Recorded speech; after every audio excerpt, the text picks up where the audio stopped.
राधे राधे। जय श्री कृष्ण।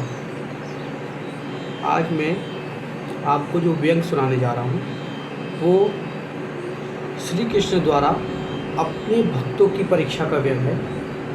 एक समय की बात है, जन्माष्टमी का त्यौहार था और सभी लोग बड़े हर्षोल्लास के साथ श्री कृष्ण की जन्माष्टमी के त्यौहार का आनंद ले रहे थे।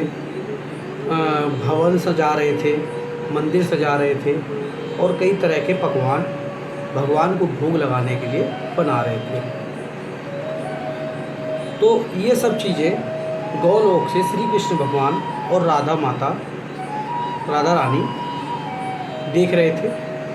तो श्री कृष्ण भगवान जी राधा जी से कहते हैं कि आज मैं पृथ्वी लोक जाता हूँ, आज मेरा जन्मदिन है और मैं वहाँ कुछ प्रसाद ग्रहण करके आता हूँ जो लोग मुझे भोग लगाते हैं।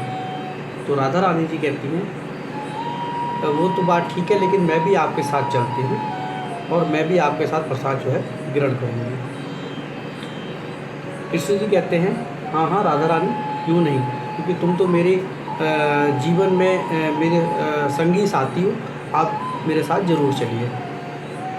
अब जैसे ही राधा कृष्ण जी चलने लगते हैं तो राधा जी कृष्ण जी से कहती है कि हे प्रभु, आप इस वेशभूषा में इस स्थिति में जाएंगे तो लोग आपको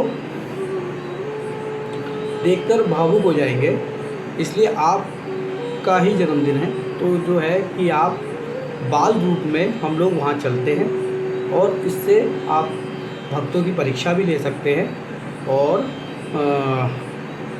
अपना भोजन और प्रसाद भी ग्रहण कर सकते हैं। श्री कृष्ण जी कहते हैं बात तो आप ठीक कह रहे हो, मैं जो हूँ प्रसाद ग्रहण करने के लिए बाल रूप लेते हैं। और वो जैसे ही बाल रूप लेने लगते हैं इतने में कृष्ण जी के सखा भी पीछे से आ जाते हैं। तो भगवान श्री कृष्ण से कहते हैं कि हम भी आपके साथ आपके जन्मदिन का भोग और प्रसाद ग्रहण करने चलेंगे। तो भगवान श्री कृष्ण कहते हैं हाँ हाँ क्यों नहीं, आप भी मेरे साथ चलो। तो भगवान श्री कृष्ण जी और राधा जी और जितने उनके सखा होते हैं सब बाल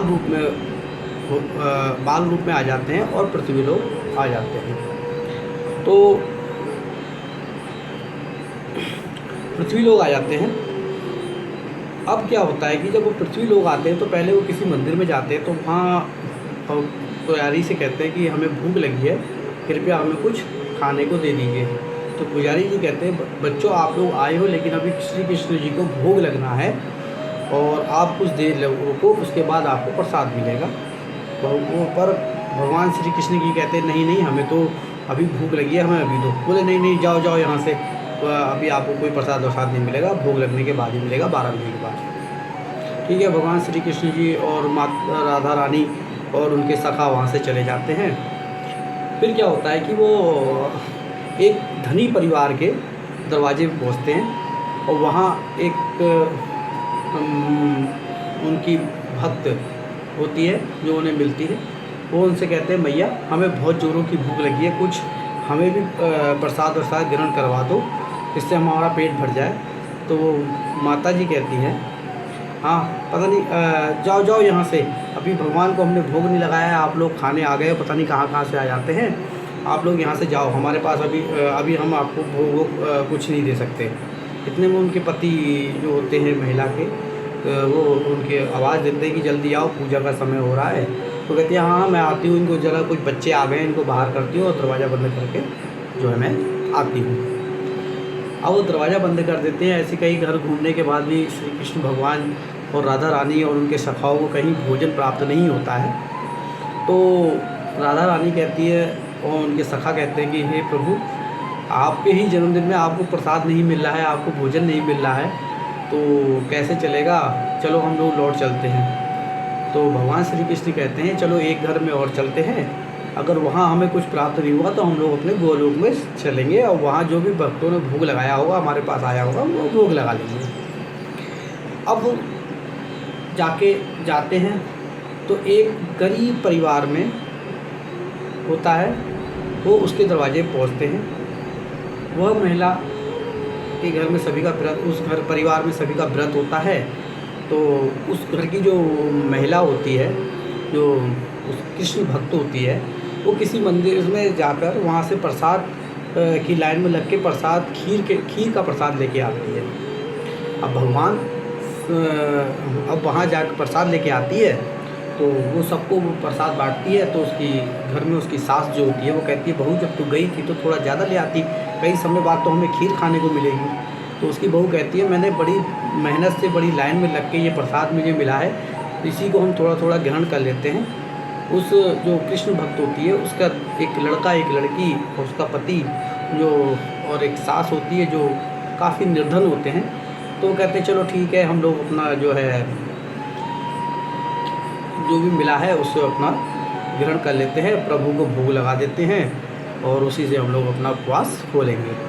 अब वो जैसी खाने लगते हैं इतने में क्या होता है, बाहर से आवाज़ आती है, माई कुछ खाने को तो दे दो, हम बहुत भूखे हैं। तो उसकी जो महिला होती है उसकी सास जो होती है वो कहती है, लो अब हमारे खाने का खुद नहीं है, हम खुद दूसरों के ला रहे हैं और ये और आगे मांगने, जाओ जाओ हमारे वहाँ नहीं है। तो वो महिला कहती है, जो उसकी बहू होती है वो कहती है, नहीं नहीं माँ जी, ऐसा है मेरे उसमें थोड़ी खीर बची है, मैं थोड़ी खा लूँगी, थोड़ी इनको दे देती हूँ, बच्चे तो भगवान का रूप होते हैं और वो भूखे हैं तो वो भी इसमें से कुछ खा लेंगे। अब होता क्या है कि इतने में उसका जो बेटा होता है वो कहता है, नहीं नहीं माँ ऐसा करो, थोड़ी सी खीर मेरे में भी ज़्यादा है, आप इसमें से भी कुछ दे दो। अब इतने फिर उसकी लड़की कहती है कि माँ जी मेरे में भी कुछ ज़्यादा है, आप ऐसा करो इसमें से थोड़ी खीर इसमें से भी दे दो, इससे इनका पेट भर जाए। तो फिर उस महिला की उसकी सास कहती है, लो फिर मेरे में से भी दे दो, फिर तुम कहोगे कि ये अकेले अकेले खा गई, इसने कुछ दिया ही नहीं। तो अब जब वो देती है, सब देते हैं थोड़ी थोड़ी खीर, तो भगवान श्री कृष्ण उनकी ये एकाग्रता को देख के बड़े प्रसन्न होते हैं, उनकी भावनाओं को देख के प्रसन्न होते हैं कि इनके पास ना होते हुए भी इन्होंने हमें भोजन कराया। इतने में उनका पति कहता है कि लो ये इससे, वो कहते हैं बस इतनी सी खीर इसमें, कृष्ण भगवान जी कहते हैं कि इतनी सी खीर इसमें हमारा क्या होगा, तो इसमें तो हमारा पेट भी नहीं भरेगा। तो उसका पति कहता है कि लो इसमें से थोड़ी खीर इसमें से प्रभु को दे दो।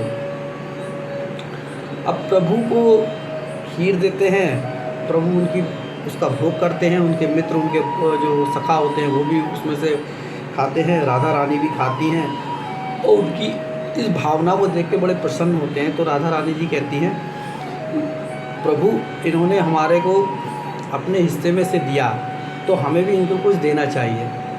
तो कहते हैं हाँ जो तो क्यों नहीं, इन्होंने मुझे भोजन कराया है तो इनको जरूर कुछ ना कुछ मैं प्रदान करूँगा। अब तो भगवान श्री कृष्ण कहते हैं, हे माता तुम ऐसा करो, मुझे और खीर दो। तो उन्होंने कहा, नहीं बेटा हमारे पास तो जितनी थी हमने आपको दे दी, अब तो यहाँ खीर कहाँ। तो बोले नहीं आप बर्तन देख के आओ, आपके बर्तन में अंदर किचन में जो है वो रसोई में जो है कि वो रखी हुई है, आप देख के आओ। वो जैसी महिला अंदर जाती है तो देखती है वहाँ तो खीर का भगोना भरा हुआ है पूरा, वो लेके आती है और बड़ी खुश होती है और भगवान से कहती है आपको जितनी खानी है खाइए। वो कहते हैं नहीं ये सब आपके लिए है। तो उसकी जो सास होती है वो कहती है नहीं ये कोई बालक नहीं, ये हो सकता है श्री कृष्ण भगवान ही ना हो। तो उनके चरणों में गिर जाती है और कहती है अगर आप भगवान हैं तो कृपया अपने असली रूप में आइए। तो भगवान श्री कृष्ण अपने रूप में आते हैं, राधा रानी अपने रूप में आती हैं और उनके सखा भी सारे अपने अपने रूप में आते हैं। और भगवान श्री कृष्ण कहते हैं मैं आपकी भक्ति भाव से बड़ा प्रसन्न हुआ और जो कोई भूखे को भोजन कराता है मैं उससे हमेशा सदा प्रसन्न रहता हूँ और उसके भंडार में कभी खाने पीने की किसी धन संपत्ति कभी नहीं आने देता हूँ। बोलो जय श्री कृष्ण भगवान की जय।